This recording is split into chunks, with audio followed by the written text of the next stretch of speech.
welcome to Shift, a podcast about helping people coming out of their comfort zones and really getting over their own internal BS to really reach their potential. My name is Elena Geragimova. I'm your host. I'm really excited to be joined here today for a conversation with Moatassem Moatez. Moatassem is an entrepreneur, and in fact, he's the founder of MyCourier, which is a delivery partner for Amazon based in Toronto, Canada. But his journey started a little bit before that. So back in 2011, he was working for corporations. This is where he started his career. And then he shifted the first shift was towards an entrepreneurship journey, which maybe he'll mention to us briefly. And then in 2019, he had his second shift, really not only shifting his careers, but also shifting countries, cultures, and many other things. And I'm really excited to hear more about that. Moatassem, welcome. Hi, Elena, how are you? You're good? Yes, thank you. Always good to catch up with you and have a chat. First of all, I love the name of your podcast. It's amazing. I mean, shifts, and we think of it sometimes. There are certain shifts that you will consciously do, and there are certain shifts that life will push you through it. So it's important to always have this understanding in it. So let me just give a bit background. To complement what you said. So when I moved the first shift as from corporations to a startup, it was a shift that was intention. But with this shift, every single plan that you had in mind has nothing to do with reality once you jump in. I mean, from the corporate world to the startup? Corporate to the startup, yes. Because when you're drawing it on a paper, you think that, you know what, you really got every single piece of the equation in, but then the moment you go in the real exam, the questions that are asked are not totally the same what you studied before. They didn't teach me this one, right? They didn't teach me this question exactly. So so I did the first shift in 2011, and it was a startup. It was called Moments of Real Entertainment. This was loyalty and rewards, and I'll tell you a story about it, which is. We initially thought of this as a couponing booklet where you got discounts in a booklet from different restaurants or different dining places. And we were thinking to sell it booklet by booklet and this is sometimes just showing that you can work really hard and then an opportunity will open out of nowhere. Until we went to Vodafone. The aim of us going to Vodafone was purely to get some ads inside the booklet. They looked at our project, and I would say project because at this time we didn't have neither a company nor we had a product. It was literally a project. Think of it as a project in a university.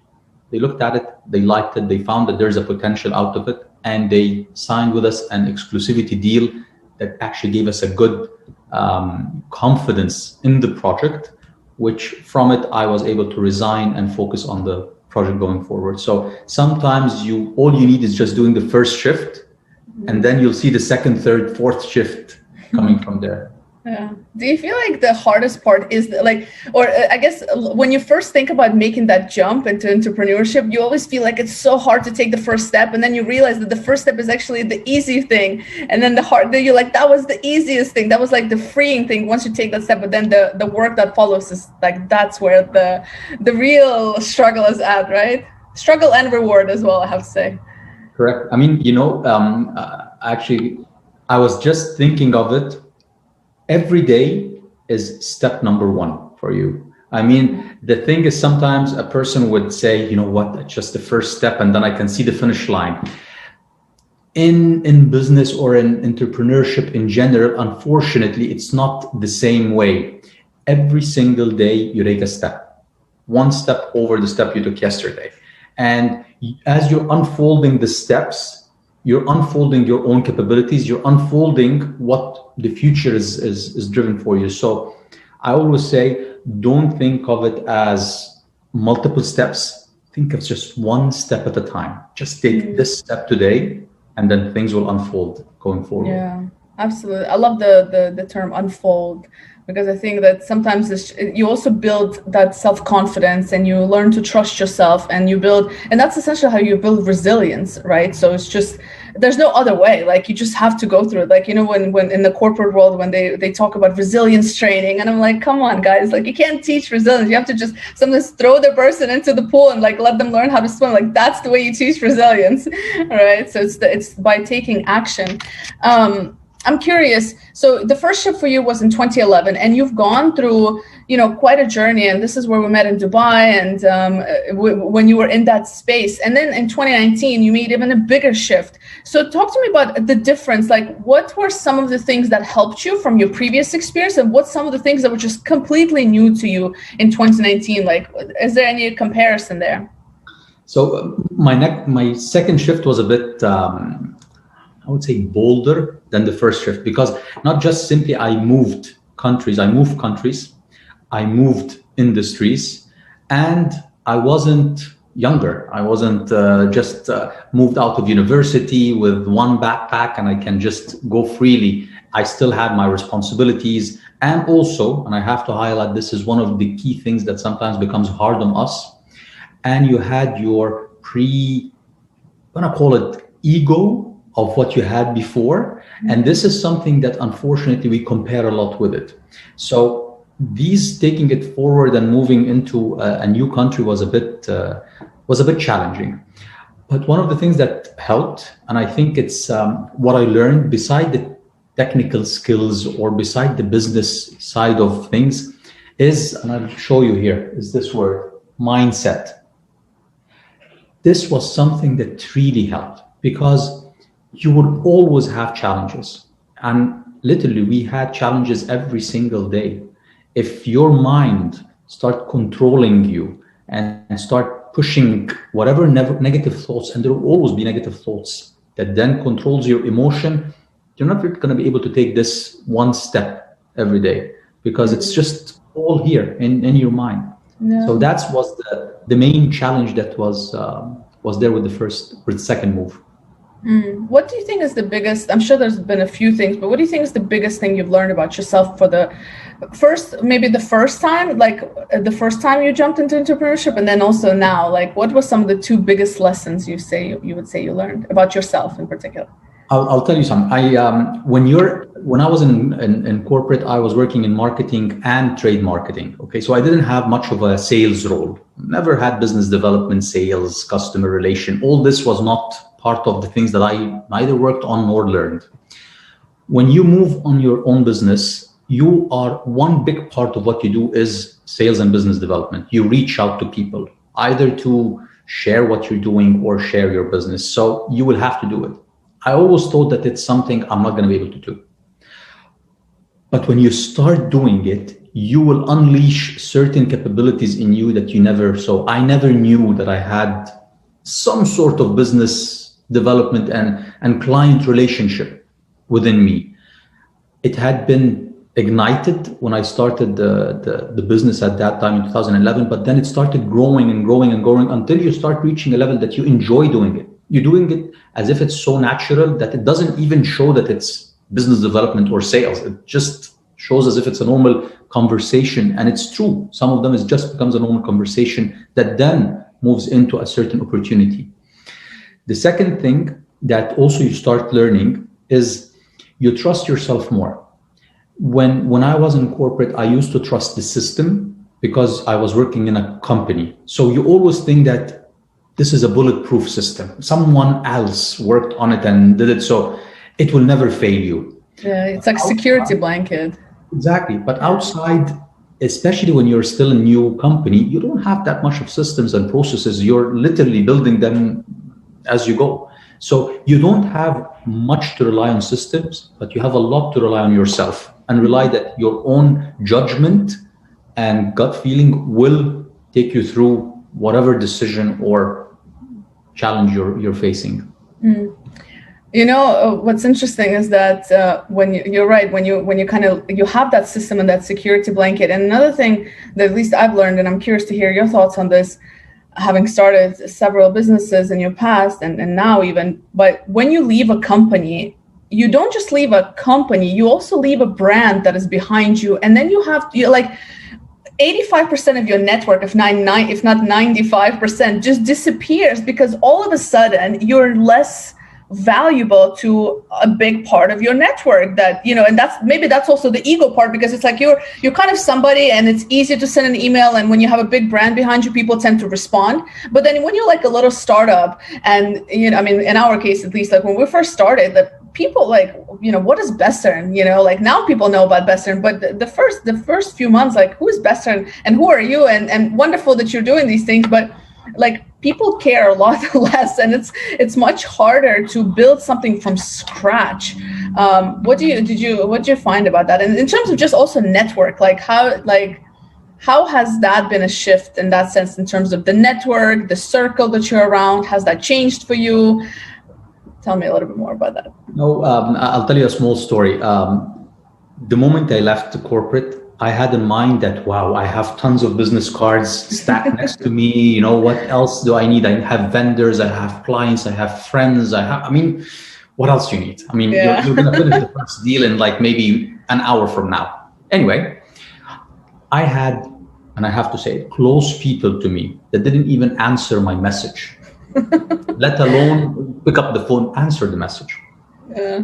At the beginning, I was literally down because I had a problem that, is it something in me? Is there something that I'm doing? Is there something? I started doubting even the steps I had.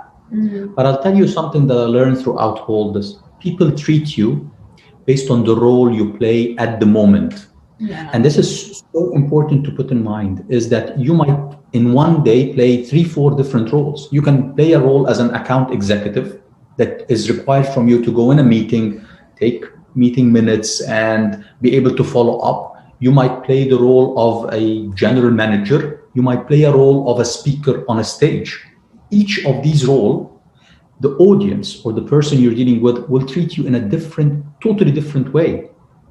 And the moment you're able to understand, and this is what I try to train myself, the moment you're able to understand what is the expectation of the role you're playing now, it will ease this ego side in you, because you will know that, okay, the expectations from me now is as a speaker or as a junior executive, which is okay. I mean, at the end of the day, in a startup, you will play multiple roles, and you will have to be able to play these multiple roles in a very decent way without getting into your emotions. Because the moment it hits your emotions, I'm telling you, it's going to be so hard to even close a deal. Because you will always think as you're going to take it, quote unquote, personal, that they're treating that because, you know what, I have something wrong with me. No, they're just treating this way because they see you as a junior role compared. They don't know any history about you. They don't know what you did before. All what they know is you're coming right now as a junior role, or you're coming now out as a GM, whatever it is. Mm-hmm.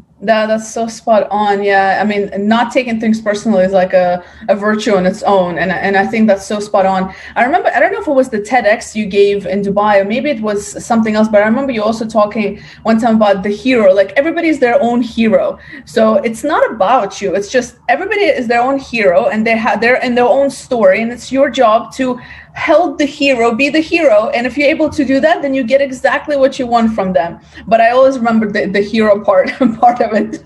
So it's so spot on. That's true. I mean, no one wants to be, everyone wants to shine. And I always say, if your company is able to make the client shine, depending if the client shine as his brand, as his product, as his service, as him individually, the moment you're able to be a part of his stage, he will love working with you. The problem is that sometimes companies don't see what is it that will make the client shine, and then eventually they're not able to deliver on it, and then eventually they just simply collapse the relationship that is there. Mm. I'm curious also, I kind of want to circle back to the mindset piece. I know you're into CrossFit and you're very much into like, just being in the gym and pushing your body to the limit and these sort of things. I know you're quite active as a family. I'm curious, how does that help you with your mindset? Pre-COVID or after COVID? Whichever one. We don't have to talk about COVID. We're just going to skip that whole this past year and a half.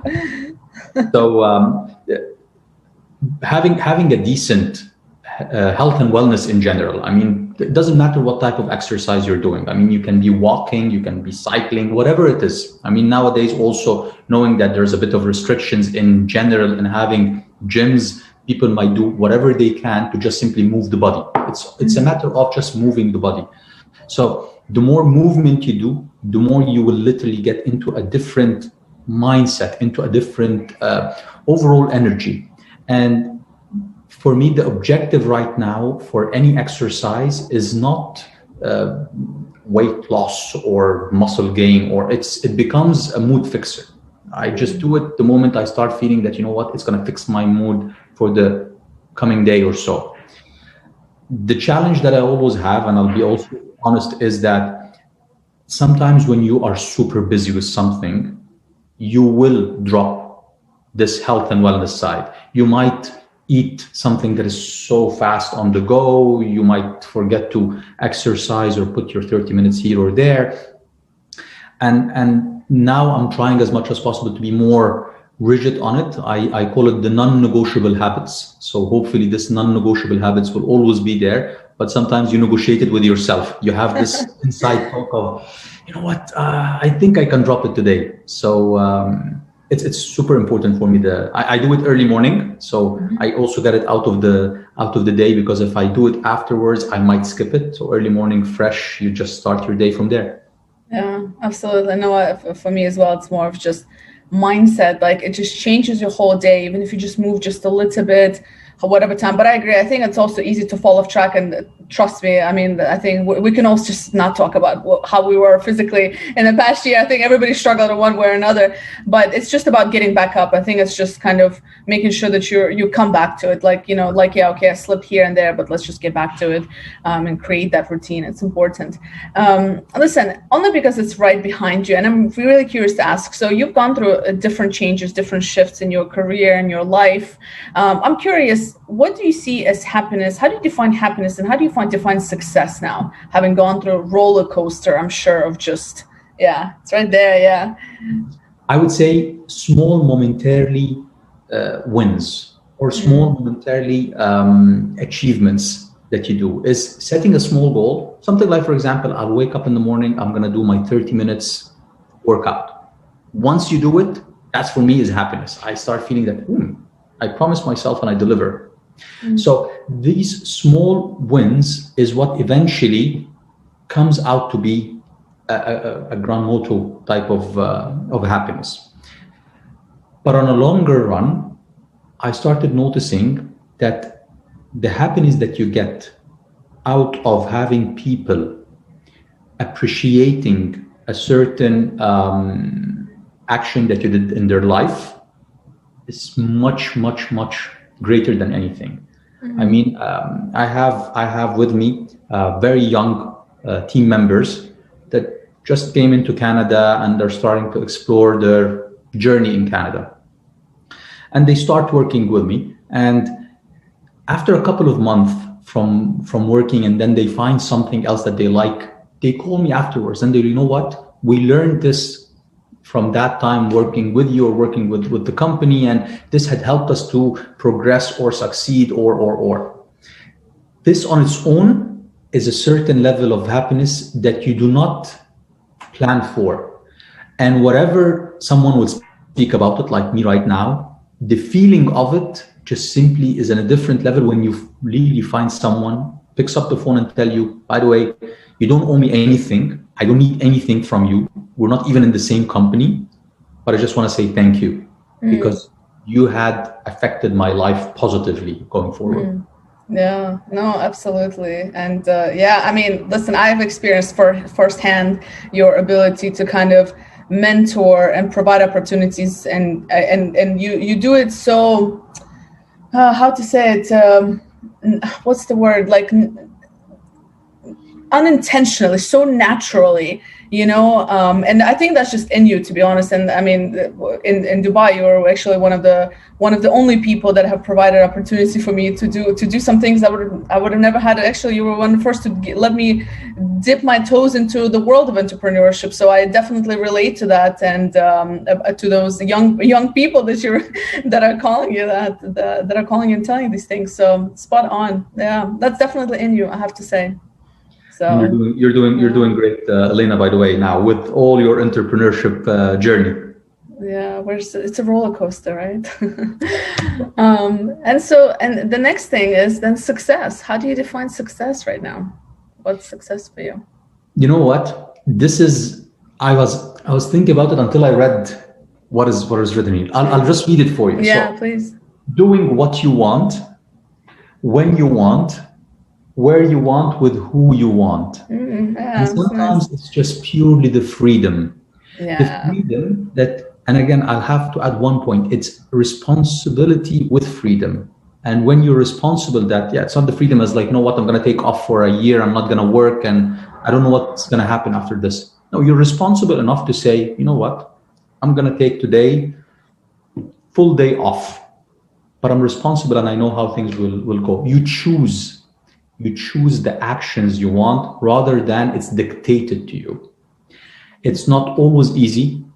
And I'll say maybe 60%, 70% of your life would be dictated somewhere or another. If you're able to at least have a portion that you choose what to do in freely, this on its own is a success. Yeah, totally agree. I'm with you on that. That's yes, absolutely. Freedom is what it's all about. Freedom. I love that definition. I think that's how I would define success. Exactly what it says right there. And go ahead.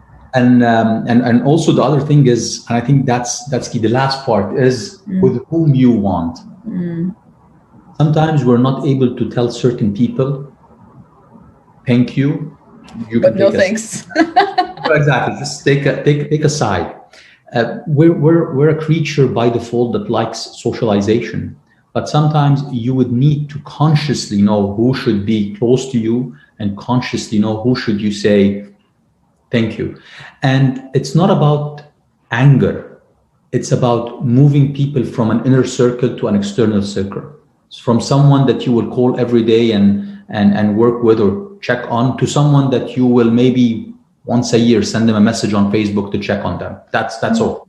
It's still, there's a relationship, but it's a different level of relationship. And I think that's also important to ensure that your life has a decent quality compared to what you would want it to have. Absolutely. You know what's interesting? And it literally just came to my mind when I was looking at the gratitude piece. I don't know if you remember, maybe when we were both in Dubai, like a few years back, and you and we were talking about gratitude, and you're like, there's that feeling. Sometimes you just feel that gratitude. You just feel it in your stomach. And then like a couple months later, I was like, Mo, I felt that, like, you remember we talked about like that, just like you feel grateful every day, don't get me wrong, but there's different levels of gratitude. And there's moments where you just feel it like physically in your stomach. You're like, like this is gratitude. Like you just feel so grateful. And that's what comes to mind. So to me, that's gratitude. Is like, okay, you have your daily gratitude, but then there's those moments when you're just, you just feel it. I don't know how to explain it. I mean, maybe I just sound crazy when I say it, but you just feel it physically.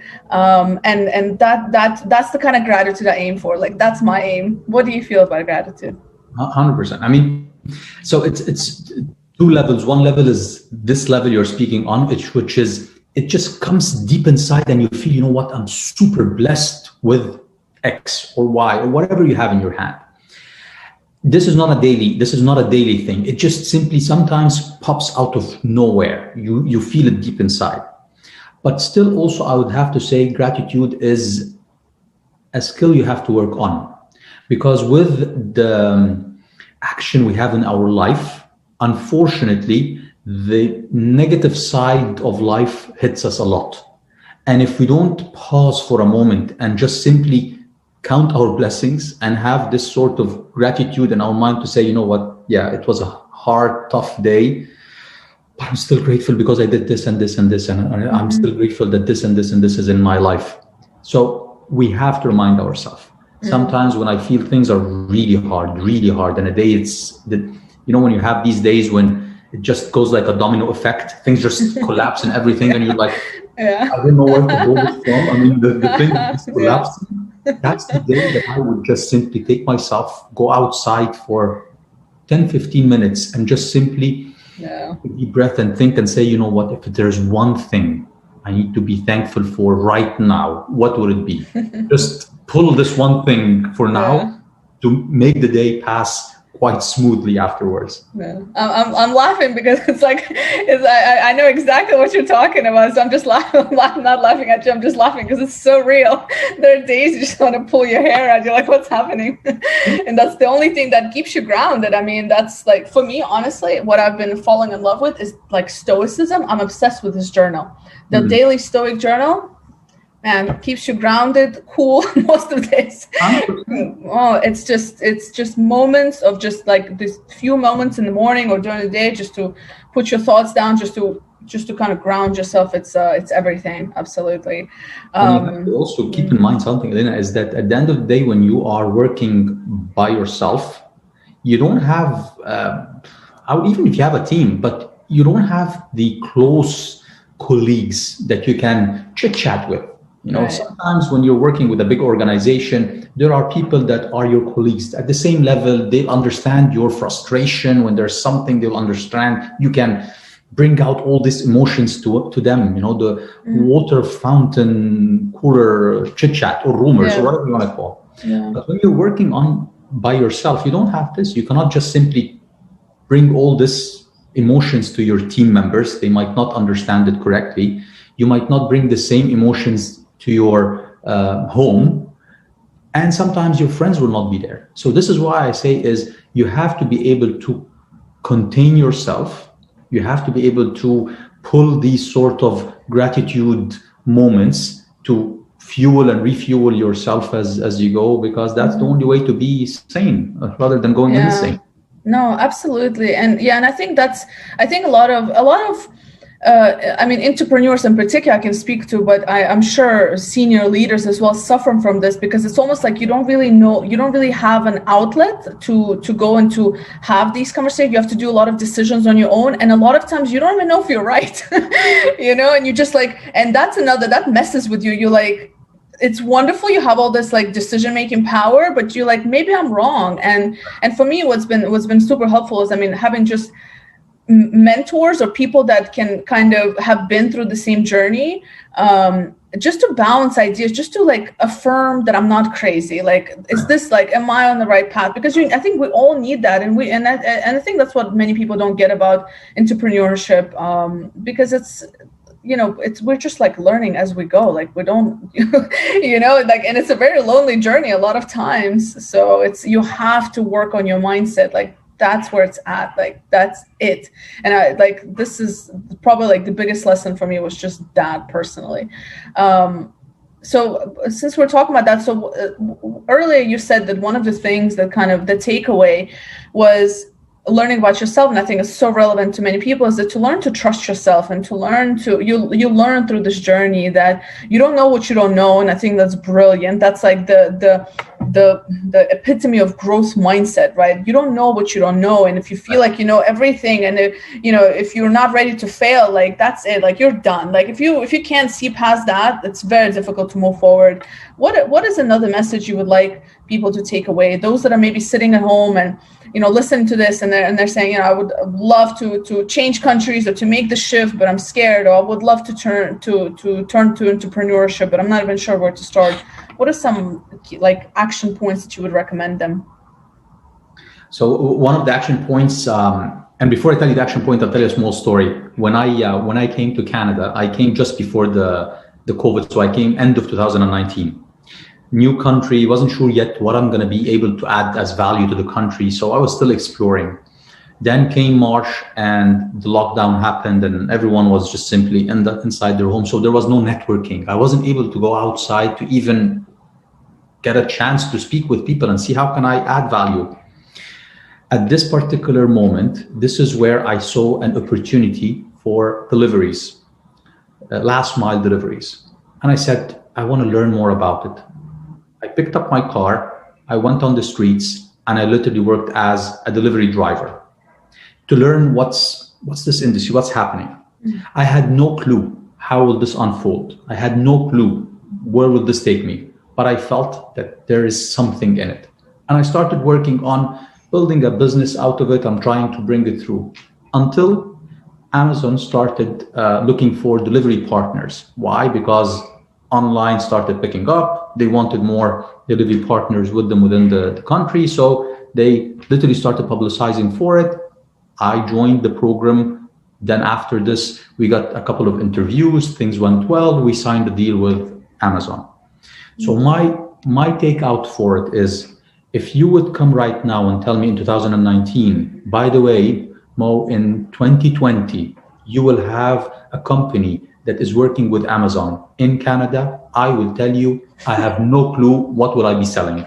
Literally, I don't know. I have no clue what are you talking about, because there is nothing in my history that says that I can neither work in tech, nor maybe work as a online, maybe work as delivery. I don't know what would it be. So why am I saying this is, you can think of whatever plan you want in the world, whatever plan, think of, there are other opportunities that are much, much bigger than what you can plan, and your small mind, not that I mean that it's small as, but I mean the boundaries of it, can think of. Yeah. So the only part that I would say is, take your first step, take a step, and trust that the more you put hard work, the more you put time and showing up, something will open that is much more bigger than what you can imagine. Oh, I can't even say anything else after that. Like that's that's it. Like that is beautiful. That is so spot on. Yeah. Spot on. Moatassem, really well. And I think sometimes we underestimate. I'm not going to say underestimate. Sometimes you think of messages. You say, you know what? Just give me a message that I'm on the right. Just give me. Yeah. God is not going to send you an SMS. I mean, it doesn't come. It doesn't come straightforward messages. It just simply comes in a different way. It comes by people that you meet throughout your journey. So you might be thinking of something, and then just simply boom, something will open up. I'll share with you something. Let me just bring something. Yeah. Share with you this. So whoever is not watching the video, this is a Amazon van. Okay. This Amazon van in 2019, just before doing anything about delivery, I went to one of the fulfillment center of Amazon here in Canada. I went as a visitor just to watch what they're doing there. End of the tour, okay, they used to give you gifts, okay, just takeaway gifts. So there were 3 types of gifts that you can choose of, okay? Out of nowhere, I chose this gift. At that time, I didn't know anything about neither deliveries nor what we're doing, just simply something that pulled me towards this. Now, speaking about messages, I wrote on it, okay, start of a journey, and I put the date. I have no clue what will happen. Awesome. Now, fast forward 1 year, literally, November 2020, this was when I was delivering to Amazon as a MyCourier.